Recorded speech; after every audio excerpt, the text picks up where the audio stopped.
Bonsoir, bon, on est très heureux d'être là. Vous êtes la troisième salle en fait, puisqu'on était à Lyon hier. Et voilà, on est très touchés que vous soyez venus voir le film ce soir. Quelques temps avant sa sortie, parce qu'il sortira que le 26. Le 22. Le 22, mercredi 22. Pardon. Heureusement, il y a eu de problème. Sur ce précis, ce film sort aussi le mercredi. Il n'y a pas d'exception à cette règle. Moi j'ai commencé par la bourde, je vais essayer de me rattraper un petit peu. Est-ce que, parce que sans dévoiler le film, ce qui est toujours un peu compliqué quand on fait une présentation, est-ce que Anne, vous pouvez nous parler de votre envie de sortir avec Coco Chanel? Pourquoi est-ce que vous avez dit oui tout de suite?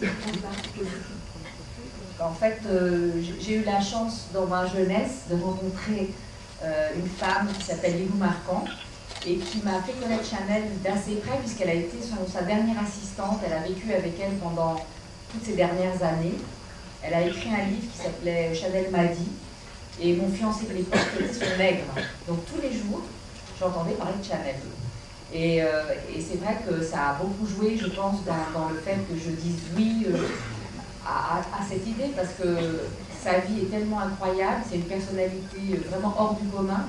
Et quand on est une femme de surcroît, de ne pas être sensible à cette femme, c'est quasiment impossible parce qu'elle est tellement symptomatique de la femme moderne d'aujourd'hui que c'est vraiment un projet qui m'a emballée particulièrement parce que j'ai eu la chance de trouver en Audrey l'interprète idéal. Je pense que je n'aurais pas écrit une ligne du scénario si Audrey Tautou ne m'avait pas accordé sa confiance au départ.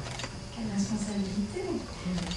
Bah, en fait, je réalise que je ne l'avais pas vu comme ça, mais en y réfléchissant, oui. Non, c'est juste que, voilà, Anne était en effet éventuellement intéressée par le personnage de Coco Chanel, sous réserve de trouver dans sa vie une période qui puisse être vraiment intéressante d'un point de vue cinématographique, de trouver un moment de sa vie qui permette de raconter une histoire pas simplement pour des spécialistes ou des amateurs de la mode. Moi-même je ne le suis pas et je ne le suis pas devenue, enfin je ne l'étais pas, mais de trouver voilà, une période permettant de découvrir cette femme exceptionnelle et finalement, je dirais, de mieux comprendre ses créations en découvrant ses origines.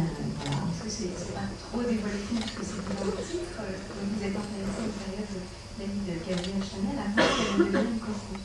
Oui, en fait, son nom c'est Gabrielle Bonheur Chanel. Et quand vous verrez le film, vous comprendrez que Bonheur est assez ironique sur son destin par moment. Mais c'est vraiment toute la construction de sa personnalité et aussi de son art, puisque c'est cette époque où elle va tout découvrir jusqu'au début de sa célébrité. Et effectivement, j'ai choisi cette période parce que c'est une période extrêmement riche, affectivement parlant. Elle va rencontrer deux hommes très importants. Donc l'un d'entre eux est joué par Benoît Poelvoorde et l'autre par un acteur américain qui s'appelle Alessandro Nivola. Et donc c'est une période où elle ne sait pas encore le destin brillant qui l'attend.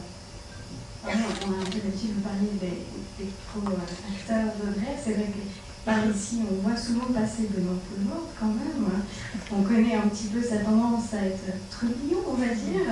Alors, est-ce que c'est simple finalement de diriger sur un plateau et Audrey, est-ce que c'est simple de jouer avec lui? Ah bah, vous verrez, là, il est d'une austérité hallucinante. Non, c'est pas vrai. Mais le personnage était un personnage, vous verrez. Et je crois qu'il est quand même très très surprenant. Et pour moi, c'est vraiment un des grands acteurs français. Enfin, il est belge, bien évidemment, mais quand même, c'est un des meilleurs acteurs français aujourd'hui. Et le couple qu'il forme à l'écran avec Audrey est très étonnant, je pense. Moi, je suis une des plus grandes actrices belges, alors. Non, en tout cas, dans le travail, c'est vrai que c'est un vrai plaisir de travailler avec quelqu'un comme lui, parce que c'est une personne très généreuse, très sérieuse, très gentille, très drôle, évidemment. Mais voilà, avant tout, c'est un acteur extraordinaire, extrêmement à l'écoute. Voilà, vivant, voilà. Il incarne vraiment, il transcende même son personnage, donc forcément ça aide. C'est plus facile. Je pense qu'on a bien envie de voir le film. Peut-être que vous avez un petit mot à leur dire, éventuellement, avant cette projection, la troisième projection publique. Moi, je dirais juste, oui, en effet, j'espère que ça va vous plaire, parce que c'est pas...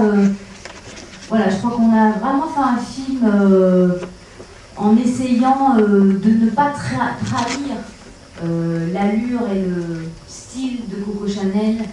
On a essayé d'éviter les clichés, d'éviter les illustrations, voilà, de la raconter dans son intimité, sans pour autant que ce soit ennuyeux. Donc voilà, j'espère que vous le, voilà, je sais pas, vous l'aimerez. Oui, c'est ça. Moi, j'espère surtout que cette histoire va vous émouvoir, en fait. Puisque, et même si on n'aime pas la mode, et même si on ne sait pas qui est une Chanel, ça n'a pas d'importance, finalement, aussi. Donc, voilà, je vous souhaite une bonne projection et à bientôt. Voilà, le film sort le 22. Voilà. Donc, n'hésitez